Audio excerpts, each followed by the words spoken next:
अस्सलाम वालेकुम, मैं हूँ शाहजेब खानजादा। तहरीक इंसाफ 9 नवंबर को सवाबी जलसे में एहतजाजी तहरीक का हतमी लाएअमल देने जा रही थी, मगर जलसे में हतमी तारीख और लाएअमल का ऐलान नहीं किया गया और मामला फिर इमरान खान पर छोड़ दिया गया, जिसके बाद आज खुद इमरान खान ने ऐलान कर दिया है कि वो इसी हफ्ते ही एहतजाज की फाइनल कॉल का ऐलान करेंगे और इस एहतजाज से लोग तब तक वापस नहीं जाएंगे जब तक मुतालबात तस्लीम नहीं कर लिए जाते। जबकि इससे पहले 9 नवंबर को सवाबी में जलसे से खिताब करते हुए अली अमीन गंडापुरी ऐलान कर चुके हैं कि इमरान खान की कॉल पर जब घरों से निकलेंगे तो उस वक्त तक वापस नहीं आएंगे जब तक इमरान खान को रिहा न करा लें, चाहे जान चली जाए, इमरान खान की रिहाई से पहले वापस नहीं आएंगे। इमरान खान ने हुक्म दिया है कि नवंबर के महीने में इमरान खान हमें कॉल देने वाला है। वो कॉल ये होगी, हम जब घरों से निकलेंगे तो अपने घर वालों को बता के निकलेंगे कि अगर हमारी मैयत ना आए तो हमारे जनाजे पढ़ लेना। हम तब तक वापस नहीं आएंगे जब तक हम इमरान खान को रिहा नहीं कराएंगे। हाथ उठा के हल्फ दो कि हम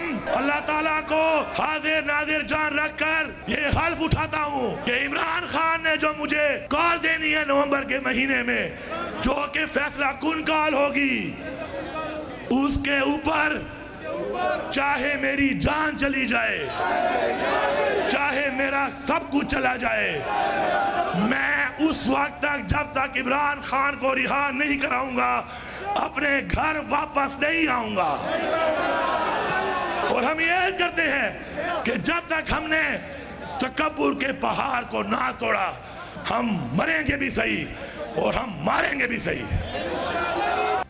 अली अमीन गंडापुर के इस बयान पर रद्द-ए-अमल देते हुए वज़ीर दिफा ख्वाजा आसिफ ने कहा कि एहतजाजी कॉल से हुकूमत को कोई ख़तरा नहीं है। अली अमीन गंडापुर के ऐलानात से भड़के हैं और वो इमरान खान की मर्जी से कॉम्प्रोमाइज़ हैं। एक दो के अलावा पीटीआई की पूरी लीडरशिप में से कोई 50% तो कोई 25% कॉम्प्रोमाइज़ है। अब एक तरफ इमरान खान की रिहाई के लिए पीटीआई हतमी एहतजाज करने जा रही है और इसी हफ्ते इमरान खान तारीख देने का कह रहे हैं, लेकिन दूसरी तरफ इमरान खान के खिलाफ सबसे अहम केस इख्तिताम की तरफ बढ़ रहा है, जिसमें इमरान खान के साथ साथ बुशरा बीबी भी मुल्जिम नामजद हैं। ये अहम केस 190 मिलियन पाउंड रेफरेंस है, जिसमें प्रोसिक्यूशन यानी नैब शवाहिद और गवाह पेश कर चुकी है।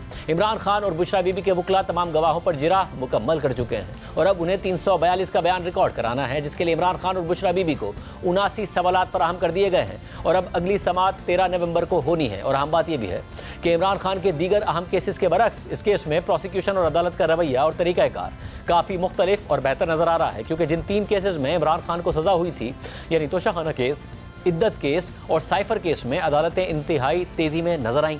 जजेस बहुत ज़्यादा दबाव में नजर आए और उन्होंने 8 फरवरी के इलेक्शन से कुछ दिन पहले जल्दी लंबी समातें करके तीनों केसेस के ट्रायल मुकम्मल कर लिए और इस दौरान मुल्जिमान के हक़ के दिफा को ख़त्म कर दिया। फेयर ट्रायल के तकाजे पूरे नहीं किए और यूँ इमरान खान और शरीक मुल्जिमान को सज़ा सुना दी गई।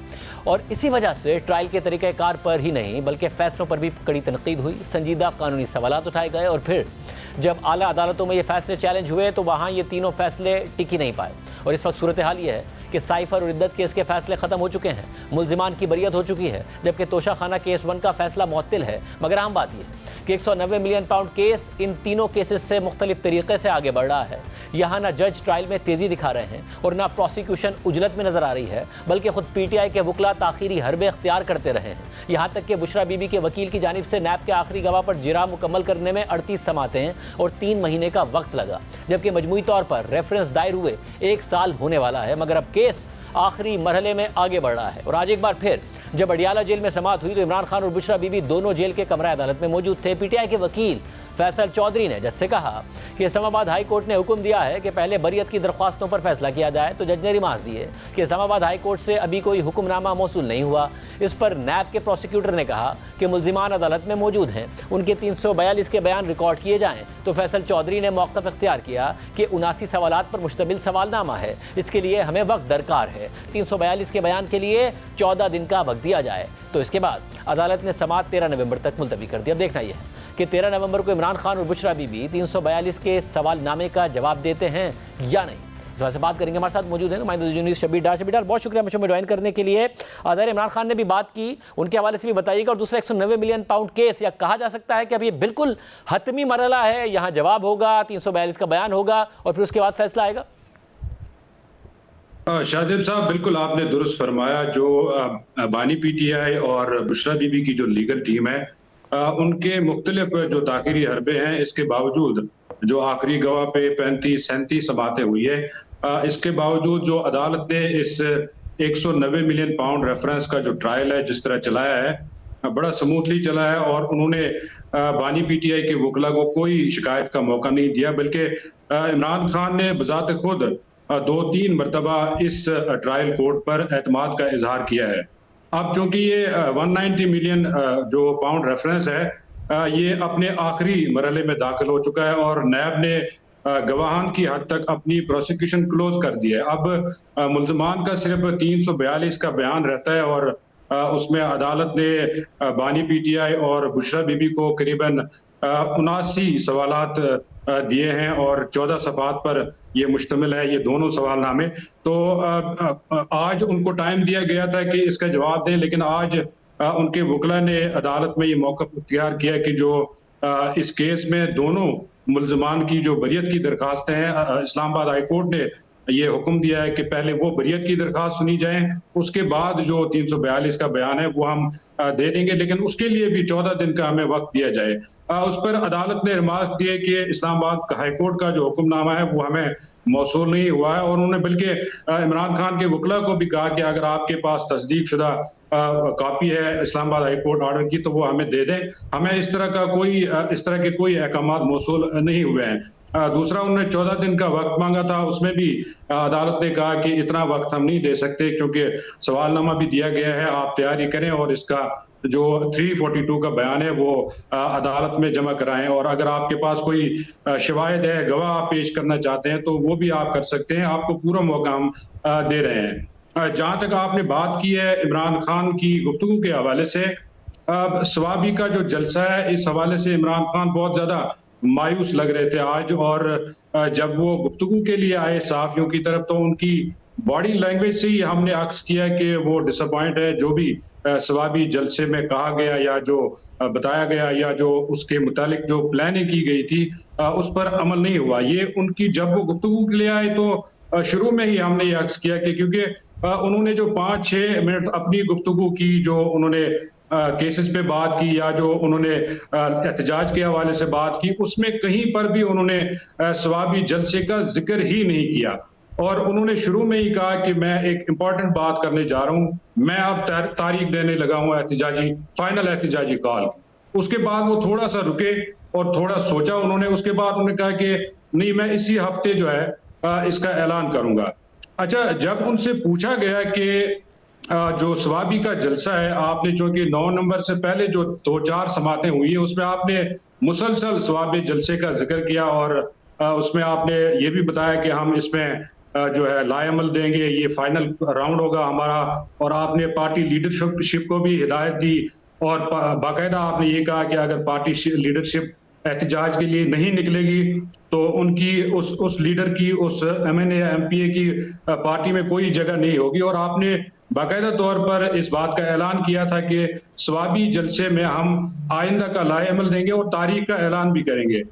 उस पर उन्होंने कहा कि, और अच्छा, उनसे ये भी कहा गया कि आप इस जलसे के मतलब कि बहुत सी बातें हो रही है, वर्कर्स आपके मायूस हो गए हैं, सोशल मीडिया पे एक बहस चल पड़ी है, आपकी जो लीडरशिप है बाहर उनसे मतलब सवालात किए जा रहे हैं। तो उस पर उन्होंने ये तो नहीं कहा कि लीडरशिप के बारे में कोई ऐसी बात नहीं की, क्योंकि जाहिर है वो लीडरशिप के बारे में ऐसी कोई बात नहीं करना चाहते थे, लेकिन उन्होंने कहा कि जो हिकमत अमली अपनाई गई है ये ठीक है, लेकिन अब मैं फैसला करूंगा।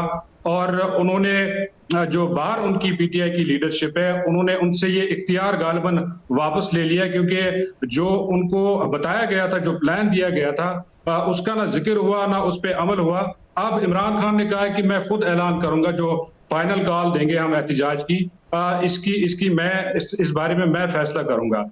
अच्छा, आपको याद होगा कि ये जो डिसअपॉइंटमेंट है उनकी एहतजाज के हवाले से, जब 28 सितंबर का एहतजाज हुआ उस पर उन्होंने अपने कंसर्न शो किए, बल्कि आजम खान स्वाति जब उनसे मिलने आए उसके बाद तो उन्होंने सरजनिश की कि किसने कॉल आप किया एहतजाज, आप बुरहान इंटरचेंज से क्यों जो है रैली वापस गई।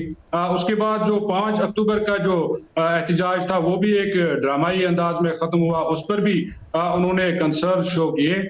आज जब बैरिस्टर गौहर खान और जो अपना बैरिस्टर सलमान अकरम राजा, जब उन्होंने उनको ब्रीफ किया स्वाबी जलसे से मुतल्लिक, तो वहां पर जो लोग मौजूद थे उन्होंने हमें बताया, क्योंकि वो जरा डिस्टेंस पे है उनका फैमिली कॉर्नर, तो उनकी जो आपस की गुफ्तगू है वो हम तक नहीं पहुंचती, लेकिन वहां पे जो लोग मौजूद थे उन्होंने हमें बताया कि जी इमरान खान ने बड़ा मायूसी का इजहार किया है, और अब उन्होंने ये भी बताया कि जब वो आपकी तरफ गुफ्तगू के लिए आए तो आपने खुद भी देखा कि उन्होंने इससे मुतल्लिक कोई बात नहीं की।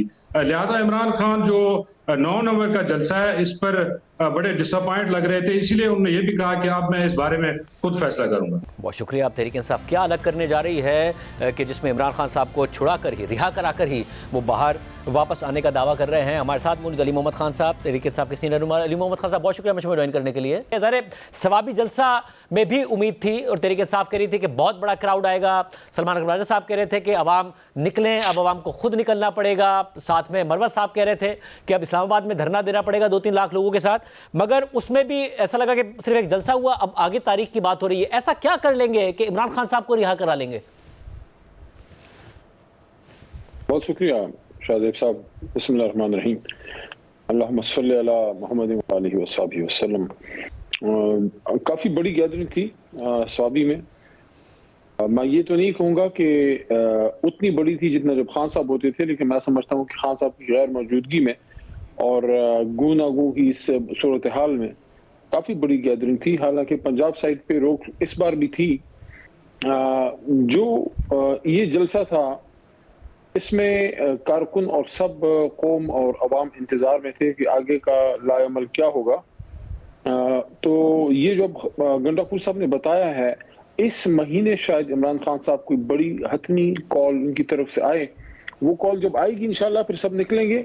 ये कफन वगैरह की बात का मकसद सिर्फ कमिटमेंट का है जो गंडापुर साहब ने की है। बाकी पुरअमन सियासी तहरीक है, और पुरअमन सियासी तहरीक में आप धरना भी होता है, जलसा भी होता है, जुलूस भी होता है। और जहां तक आपके सवाल का ताल्लुक है कि क्या ऐसा कर लेंगे, देखिए पॉलिटिकल मूवमेंट में आप अपनी कोशिश करते हैं, आप हतमी तो कुछ नहीं कह सकते। आप क्या कर लेंगे, एक बड़ा एक शो हो, एक गैदरिंग हो, किसी खास जगह पे हो। अब मुझे नहीं पता खान साहब का प्लान क्या है। खान साहब कह रहे हैं जलसा नहीं होगा, में करना। खान साहब तो कह रहे हैं जलसा नहीं होगा। अगर जलसा नहीं होगा तो क्या फिर धरना होगा? होगा तो कहाँ होगा? क्योंकि खैबर पख्तूनख्वा में होगा तो फर्क नहीं पड़ेगा। अब वहां से निकलेंगे तो जाहिर है हुकूमत के क्रैकडाउन का सामना होगा। इंपैक्ट कैसे डालेंगे कि हुकूमत इस बात पर राजी हो कि इमरान खान साहब बाहर आ जाए? देखिए खान साहब के ज़हन में लाजमन कुछ होगा, और मेरे ख्याल में मैं सिर्फ राय दे सकता हूँ क्योंकि मेरी इंफॉर्मेशन नहीं है। ज़रूरी नहीं है कि सिर्फ डी चौक एक ऑप्शन हो सकता है पूरे मुल्क में वो कॉल दें, मुख्तलिफ शहरों में हो सकती है, या जो सूबाई दारुल खिलाफे हैं वहाँ इंक्लूडिंग इस्लामाबाद ये हो सकती है। अब देखने होगा कि खान साहब इस पर क्या सोच रहे हैं। लेकिन जो अगर गंडापुर साहब ने इस महीने का कहा है तो इसका फिर मतलब है कि उनकी कोई कंसल्टेशन इस मामले में शायद खान साहब से जरूर हुई होगी, इसी वजह से उन्होंने फिर इस महीने का जो है इंडिया दिया है। और अली साहब हुआ ये कि कारकुन आपका जो मायूस हुआ, जो कि लीडर्स ने भी काफ़ी उन्हें एक्सेप्ट किया, वो इस वजह से हुआ कि उनकी ज़रिए तवक्कात बहुत बढ़ाई गई। पहले सितंबर में कहा गया, हमाजा साहब ने कहा मैं खुद लीड करूंगा, हम अडियाला जाएंगे, रिहा करा लेंगे। फिर कहा गया कि वो आएंगे, अलीमीन गंडापुर साहब ज़रूर आए इस्लामाबाद तक, मगर फिर कारकुन मायूस हुए कि कोई दूसरी लीडरशिप मौजूद नहीं थी, अलीमीन गंडापुर साहब भी चले गए। फिर सवाबी के लिए भी बहुत ज़्यादा कहा गया कि जी बहुत आएंगे, तो पूरे पाकिस्तान से लोगों को निकलना होगा। अब भी ऐसा तो नहीं है कि कारकुनों की तवक्कात इतनी बढ़ाई जा रही है, फिर डिलीवर उस हिसाब से नहीं होगा तो कारकुन और मायूस होंगे? देखिए मैं समझता हूँ कि कारकुनों का गिला और उनकी मायूसी या उनकी तवक्को भी जायज़ है, क्योंकि वो अपने लीडर को बाहर देखना चाहते हैं। और इस वक्त इस मुल्क के साथ सबसे बड़ी ज्यादती अगर कोई हो रही है, जो मैंने जनाब इमरान खान साहब की गोश गुजार ये 4 दिन पहले की थी, उनको मैंने यही अर्ज किया था कि खान साहब आपने तो अपनी जिंदगी में जो अचीव करना था शायद आपकी सोच से ज्यादा अल्लाह ने आपको दिया है, तो जाहिर है आप अपने लिए तो कर नहीं रहे। इस वक्त नुकसान इमरान खान का आपका नहीं हो रहा। That is what I said told him कि ये नुकसान इस वक्त कौम का हो रहा है, क्योंकि लीडर ना सारी जिंदगी जिंदा रहता है। कुल नफ्स ज़ायक़तुल मौत, 100 साल की भी जिंदगी हो तो आखिर को इंसान ने जाना होता है। तो एक एक दिन एक एक लम्हा कीमती है, क्योंकि मेरे आपके जैसे लोग, खैर आप तो बहुत माने हुए जर्नलिस्ट हैं, लेकिन मैं अपनी मिसाल दूंगा कि मेरे जैसे लोग या कोई सरकारी अफसर, चाहे वो जुडिशरी में हो, ब्यूरोक्रेसी में हो, मिलिट्री में हो, या कोई सियासतदान, ऐसे लोग आते रहते हैं, कीमती लोग आते, लेकिन लीडर कोई सदियों में एक या 50 साल में, या पाकिस्तान की जिंदगी में आप बताएं ना 70 साल में कितने बड़े मेगा लीडर्स आए हैं। जिन्ना साहब के बाद, कायद आज़म के बाद या भुट्टो साहब है या फिर इमरान खान साहब है या कुछ अरसे बेनजीर साहबा, मियाँ साहब के पास चांस था लेकिन मियाँ साहब ने अपने आप को अपर पंजाब तक महदूद किया।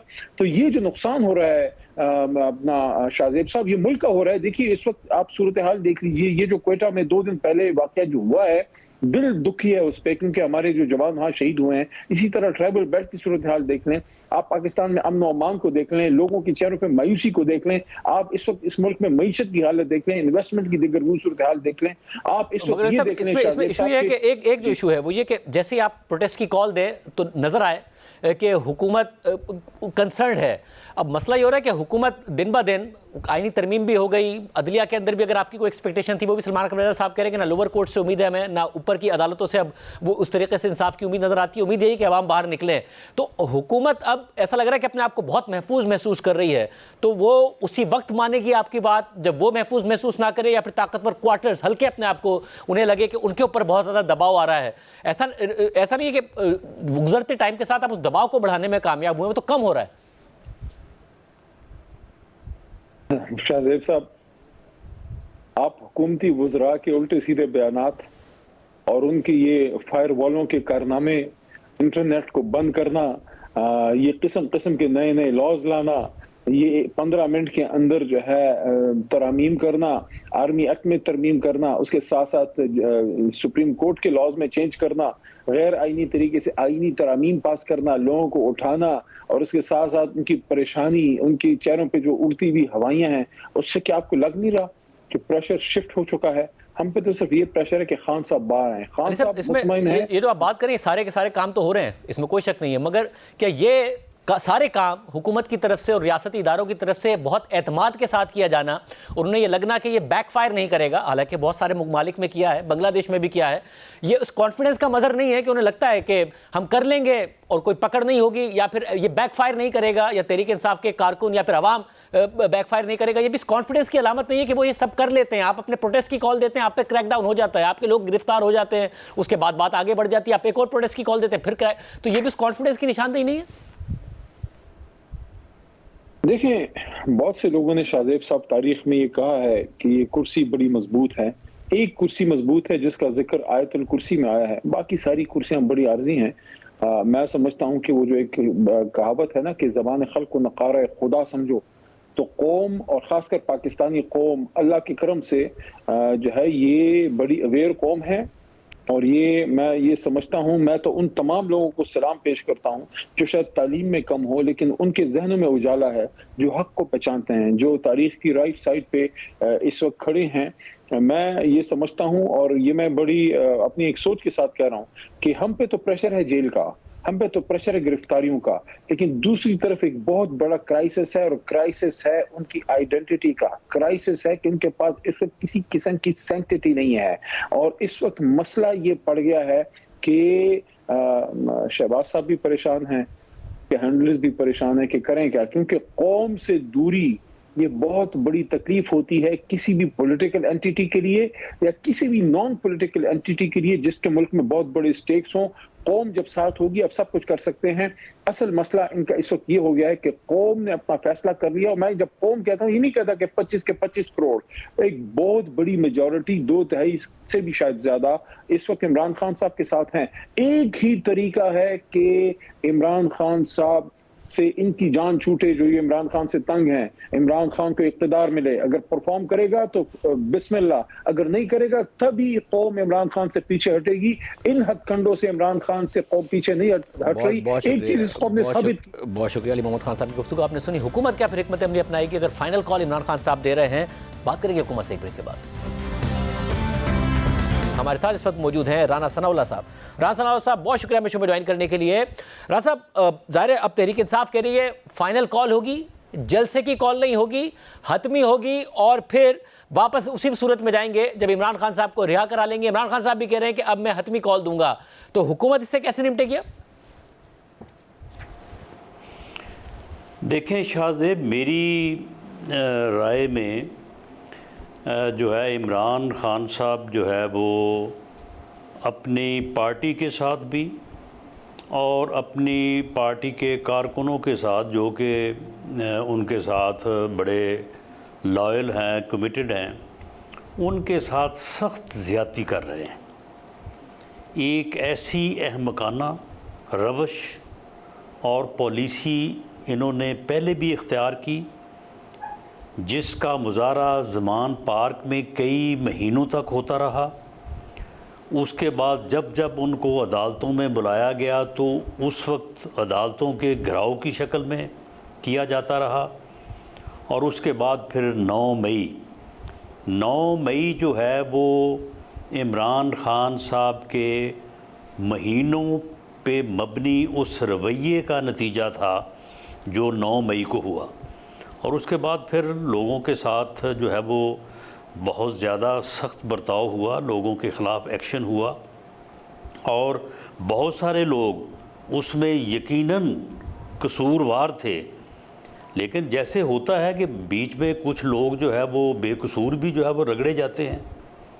अब दोबारा इमरान ख़ान साहब जिस किस्म की कॉल दे रहे हैं और फिर जिस किस्म की गुफ्तगू कर रहे हैं, कफन सरों से बांधने की बात कर रहे हैं, जनाजे पढ़ाने की बात कर रहे हैं, वापस ना जाने की बात कर रहे हैं, तो इसके नतीजे में जो है वो लॉ इन्फोर्सिंग एजेंसीज़ को बिल्कुल एक खुली छूट मिलेगी कि वो इनके ख़िलाफ़ क्रैक डाउन करें, इनके ख़िलाफ़ सख्ती करें। फिर उसके बाद ये रोएंगे कि जी हमारे साथ ये ज़्यादती हो गई, हमारे साथ वो ज़्यादती हो गई। मगर वज़ीर आला अली अमीन गंडापुर ने ये दावे किए हैं, मगर सब हुआ ये कि माजी में अली अमीन गंडापुर साहब अगर पहुंच भी गए तो वापस चले गए, कारकुन भी वापस चले गए, लीडरशिप नज़र नहीं आ रही थी, वो तादाद भी नहीं नज़र आ रही थी। अब उनका गिला ये है कि अगर हुकूमत को डर नहीं है तो हमें करने दें हमारा एहतजाज। अगर आप लोग अपने आप को महफूज महसूस कर रहे हैं, आप आईनी तरमीम भी हो गई, अदालतों से अगर आपको कोई चैलेंज नज़र आ रहा था वो भी अब नहीं नज़र आ रहा है, इसके अलावा ज़ाहिर कुछ ऐसी तरामीम कर दी गई हैं जिसमें इमीडिएटली अगले साल भी आपके लिए कोई चैलेंज नहीं है, तो करने दें उन्हें एहतजाज। आपका जब दावा ये है कि उनके लिए लोग नहीं निकलते, वो एक्सपोज हो जाएंगे, वरना वो साबित करने में कामयाब नहीं चले। नहीं शाहजेब, जिस तरह से आपने बात को जो है वो कंपोज किया है, को अल्लाह ताला इनको भी इतनी अकल दे देता तो ये कहते कि जी हम पुरअमन जमहूरी एहतजाज के लिए पुरअमन तौर पे अपने मुतालबात को सामने रखने के लिए जो है वो हम एहतजाज करना चाहते हैं, हम जलसा करना चाहते हैं, हम रैली करना चाहते हैं। ये कफन बांधने, जनाजे पढ़ाने वाली बातें करने की क्या ज़रूरत थी?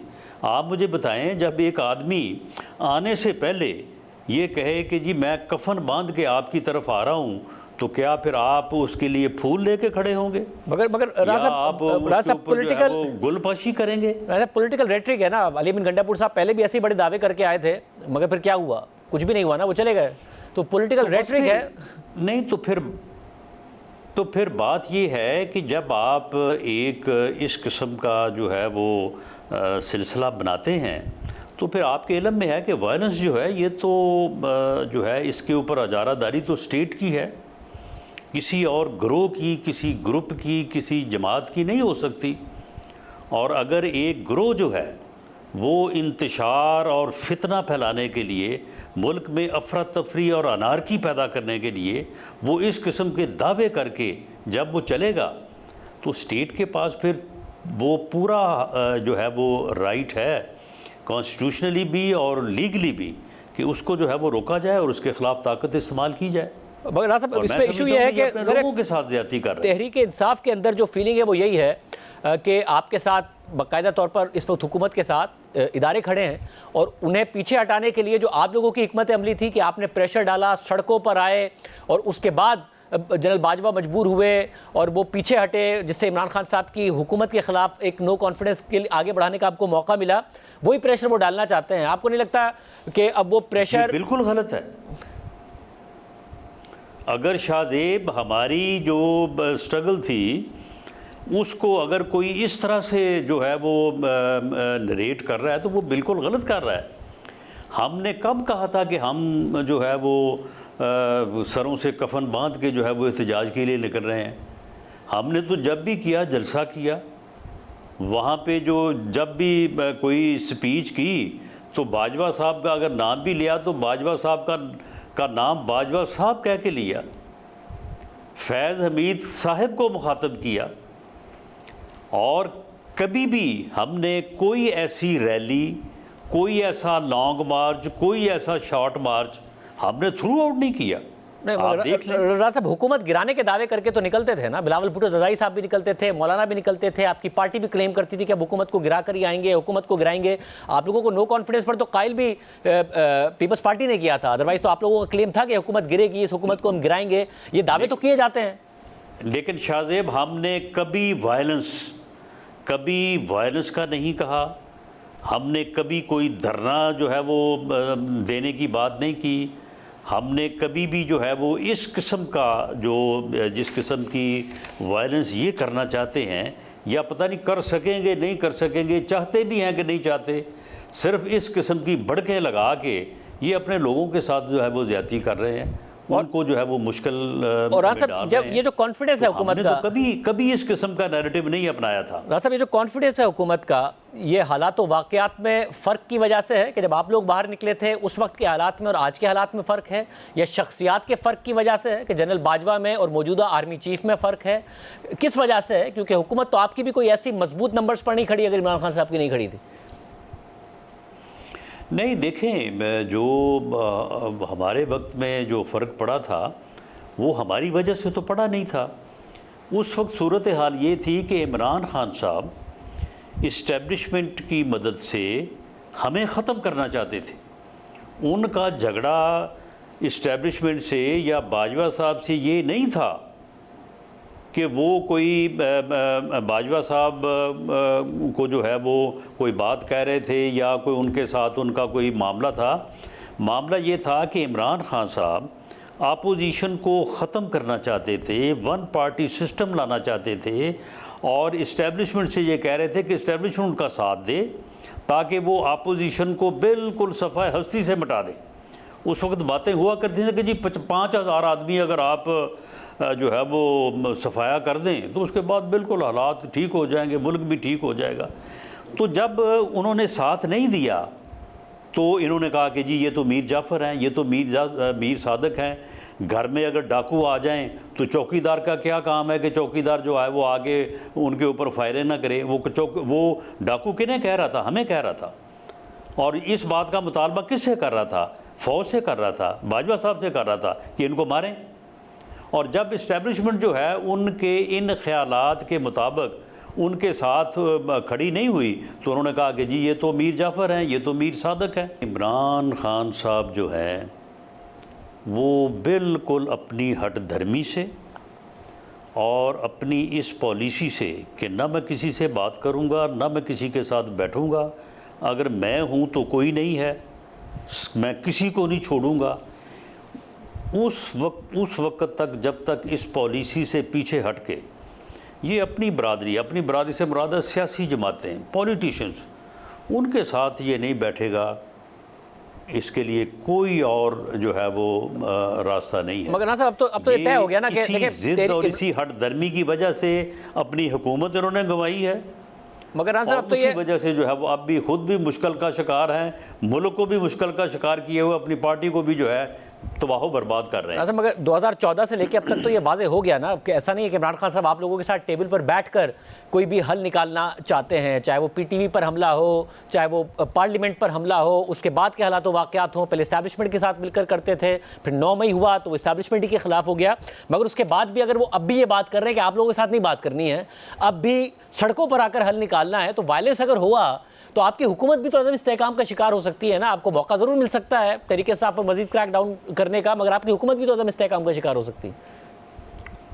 नहीं, वो जितनी ताकत उनमें है वायलेंस करने की, मैं समझता हूँ कि ये अपने आप के साथ जो है वो ज़्यादती करेंगे।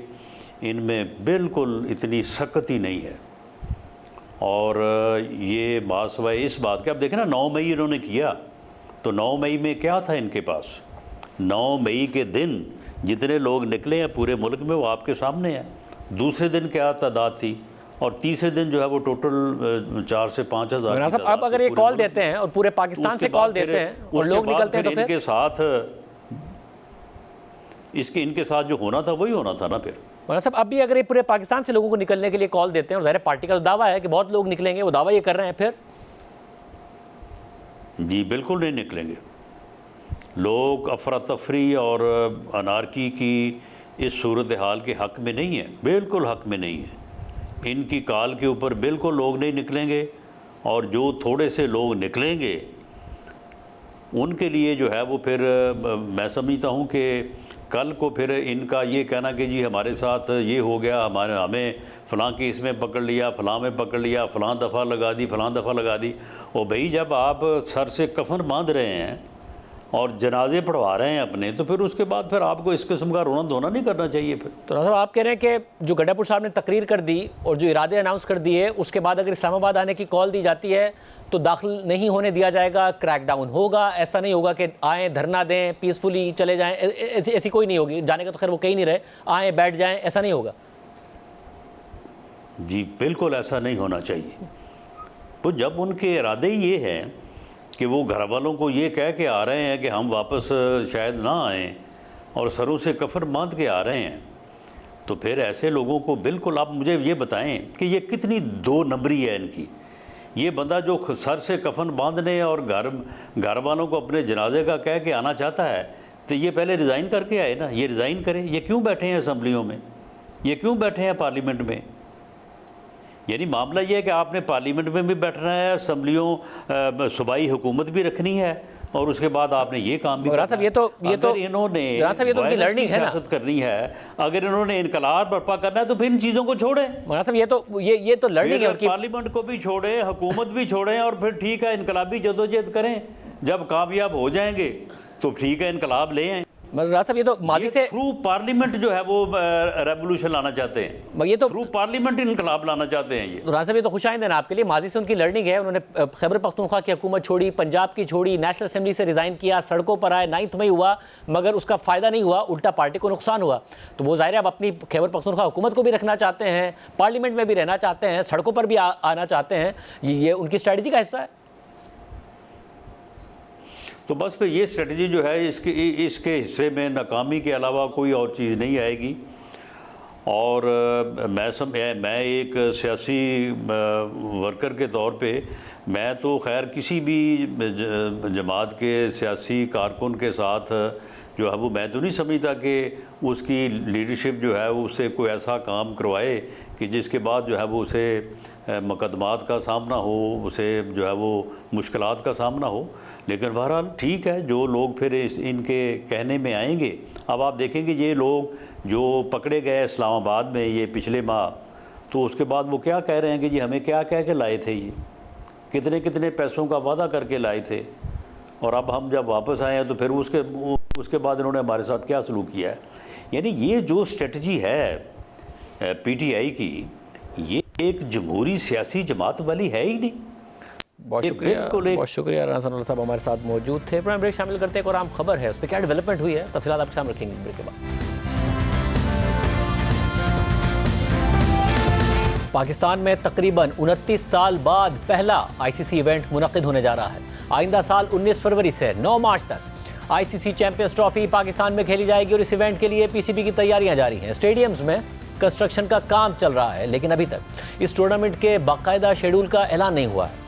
8 नवंबर को भारतीय मीडिया पर यह खबर सामने आई कि भारत ने चैंपियंस ट्रॉफी के लिए पाकिस्तान जाने से इनकार कर दिया है और हाइब्रिड तर्ज पर पाकिस्तान से बाहर अपने मैचेस खेलने का कहा है, और उन्होंने अपने फैसले से पाकिस्तान क्रिकेट बोर्ड को भी आगाह कर दिया है। ताहम चेयरमैन PCB मोहसिन नकवी ने इस बात की तरदीद की थी और कहा था कि भारतीय क्रिकेट बोर्ड ने ऐसा कोई पैगाम हमें तहरीरी तौर पर नहीं पहुंचाया है। फिर 9 नवंबर को यह खबर सामने आई कि BCCI ने ICC के जरिए पाकिस्तान को अपनी टीम ना भेजने के फैसले से आगाह कर दिया और PCB ने हुकूमत को भी इस हवाले से इतला दे दी है। इस खबर की PCB के ज़राए ने भी तस्दीक की थी, जबकि अब यह खबर सामने आ रही है कि पाकिस्तान क्रिकेट बोर्ड हुकूमती हिदायत के साथ ICC को इस मामले पर एक ख़त लिखेगा। नुमाइंदा जियो न्यूज़ सुहेल इमरान की खबर के मुताबिक PCB ज़राए ने बताया है कि चैंपियंस ट्रॉफी के लिए भारतीय क्रिकेट टीम के पाकिस्तान न आने के मामले पर पाकिस्तान क्रिकेट बोर्ड 1-2 दिन के अंदर ICC को ख़त लिखेगा। ख़त हुकूमती गाइडलाइंस के मुताबिक लिखा जाएगा, जबकि ज़राए का मज़ीद बताना है कि PCB ने इस हवाले से कानूनी मुशावरत भी मुकम्मल कर ली है। PCB हुकूमती एडवाइस के मुताबिक सख्त तरीन जवाब देगा और अपना मौक़िफ़ पेश करेगा, और वो ख़त में आईसीसी से भारत के पाकिस्तान ना आने की ठोस वजूहात का पूछेंगे और पीसीबी खत में आईसीसी से यह भी मुतालबा करेगा कि भारतीय बोर्ड अपने इनकार की वजह लिख कर दे, जबकि पाकिस्तान क्रिकेट बोर्ड दीगर बोर्ड से भी राब्ता करके उनके सामने अपना मौक़िफ़ रखेगा। भारतीय बोर्ड ने ज़बानी तौर पर आईसीसी को चैंपियंस ट्रॉफी के लिए पाकिस्तान न आने का बताया था और फिर आईसीसी ने पीसीबी को तहरीरी तौर पर भारतीय फैसले से आगाह किया था, जिसके बाद पीसीबी ने हुकूमत से रुजू किया था। इसके अलावा ये खबर भी सामने आ रही है कि पाकिस्तान माजी की मिसालें सामने रखते हुए माइनस भारत चैंपियंस ट्रॉफी कराने की तजवीज़ भी आईसीसी के सामने रख सकता है। नुमाइंदा जियो न्यूज़ फैज़ान लखानी की खबर के मुताबिक पीसीबी ने भारत के खिलाफ सख्त मौक़िफ़ अपनाने के लिए इब्तिदाई मौक़िफ़ में 1996 और 2003 के वर्ल्ड कप की मिसालें पेश करने का फैसला किया है।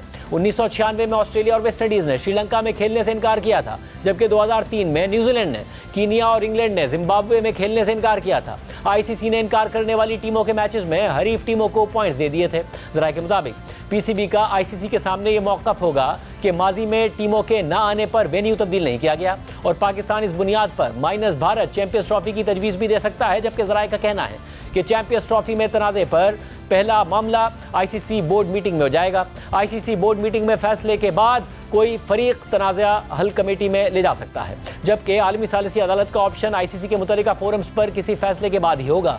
खेलों की आलमी सालिसी अदालत में मुकदमा जाने से पहले क्रिकेट के फोरम पर मामला तय होंगे। पाकिस्तान क्रिकेट बोर्ड का पहला रद्द-ए-अमल आईसीसी को जवाब देना होगा। आईसीसी को जवाब तमाम कानूनी पहलुओं को मद्देनजर रखकर दिया जाएगा, जबकि हुकूमती ज़राए का कहना है कि पाकिस्तान ने खेलों के हर फोरम पर भारत को चैलेंज करने का फैसला किया है।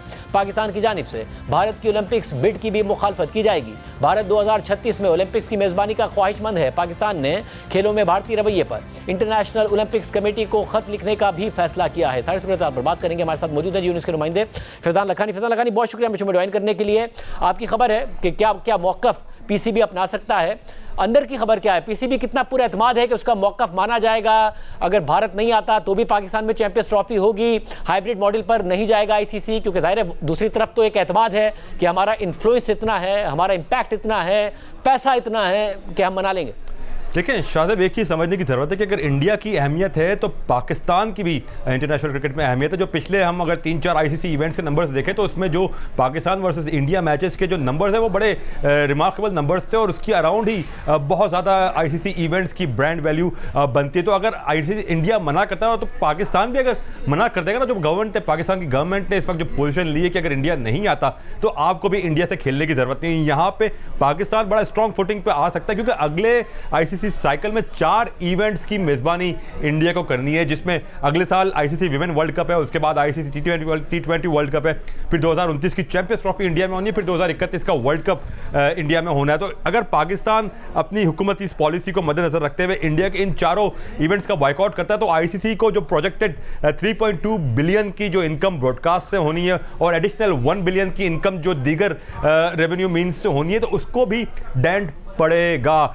पाकिस्तान की अपनी वैल्यू, और अब पाकिस्तान ने रियलाइज़ कर लिया है कि हमें अपनी उस वैल्यू को मनवाना है, उस वैल्यू का अंदाज़ा लगवाना है। जिस तरह आपने अपने इंटरव्यू में बताया कि पाकिस्तान ने भरपूर अंदाज में होमवर्क किया और हुकूमती हिदायत पर ये होमवर्क किया। हुकूमती हिदायत ये भी मिल गई है कि आप दीगर बोर्ड से भी रब्ता कर लें, क्योंकि अगर कहीं ये पोजीशन आती है कि आईसीसी बोर्ड मीटिंग में चैंपियंस ट्रॉफी के फ्यूचर के हवाले से वोटिंग पर आती है तो पाकिस्तान ऑलरेडी अपनी लॉबिंग कंप्लीट कर चुका हो। तो ये बहुत सारे ऑप्शन है जिस पर पाकिस्तान बात कर रहा है, बट इस वक्त जो सबसे अहम नुक्ता पाकिस्तान क्रिकेट बोर्ड के पास है वो ये है कि इंडिया पहले कुछ तहरीरी तौर पर लिख कर दे। अभी इंडिया की कम्युनिकेशन इवन जो आईसीसी से हुई है, जो ईमेल आईसीसी से वीकेंड पर पाकिस्तान को मिली जिसका आप पाकिस्तान क्रिकेट बोर्ड जवाब ड्राफ्ट कर रहा है, उस ईमेल में भी ये बात कम्युनिकेट की गई है कि वर्बली इंडिया ने हमें बताया कि परमिशन डिक्लाइन कर दी है उनकी गवर्नमेंट ने। तो वर्बल चीज़ की कोई ये कह लें कि लीगल स्टैंडिंग नहीं होती। पाकिस्तान बार बार, और अपने जवाब में भी पाकिस्तान इस बात का मुतालबा करेगा कि बीसीसीआई और इंडियन गवर्नमेंट लिख कर दे कि उनके क्या कंसर्न है। सिर्फ ऐसे ही कह देने से सिक्योरिटी कंसर्न्स नहीं होते,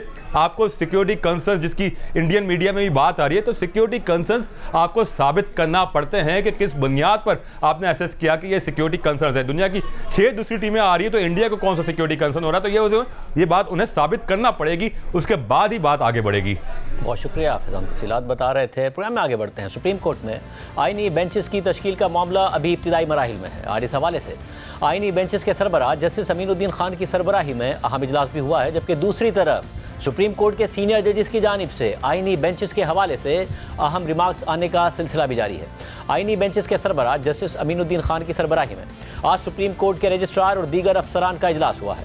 सुप्रीम कोर्ट के एलामिया के मुताबिक सुप्रीम कोर्ट में आईनी बेंचेस के लिए जजेस की नामजदगी से मुतालिक जस्टिस अमीनुद्दीन खान के चैम्बर में इजलास हुआ ताकि आईनी बेंचेस की तश्कील और तरीक़ाकार पर गौर किया जा सके। आईनी बेंचेस के सरबराह को इंसानी हुकूक के मुकदमात समेत आइन के आर्टिकल 184(1), 184(3) और 186 के तहत आने वाले मुकदमात के अल्तवा से आगाह किया गया और उनके सामने आईनी दरख्वास्तें निपटाने का मौजूदा तरीक़ाकार और मुस्तकबिल की मुजवज़ा हिकमत अमली भी रखी गई। मुकदमात की समात, बेंचेस की तश्कील, रोस्टर का इजरा और एक हफ्ते में कितने मुकदमात सुने जाएंगे, इसका फैसला आईनी बेंच के बाकी 2 सीनियर अराकीन के साथ मिलकर किया जाएगा, क्योंकि आइन के आर्टिकल 191(a)(4) के तहत आईनी बेंच के 3 सीनियर तरीन जजेस पर मुश्तमिल कमेटी को कम अज़ कम 5 जजेस पर मुश्तमिल बेंच तश्कील देना है। क्योंकि कमेटी के एक रुकन इस वक्त मुल्क से बाहर होने की वजह से दस्तयाब नहीं है, इसलिए उनके दस्तयाब होते ही अगला इजलास मुनक़िद किया जाएगा। एक तरफ तो आईनी बेंचेस की तश्कील के हवाले से आज ये पेशरफ सामने आई है और दूसरी तरफ सुप्रीम कोर्ट से ही मुकदमात के आईनी होने या ना होने से मुताल्लिक दिलचस्प रिमार्क सामने आ रहे हैं।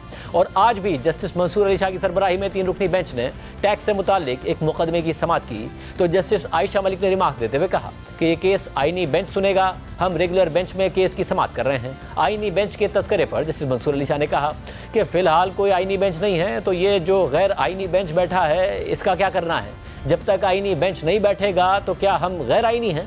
मतलब जब तक आईनी बेंच नहीं बैठता तब तक आईनी केसेस नहीं सुने जाएंगे।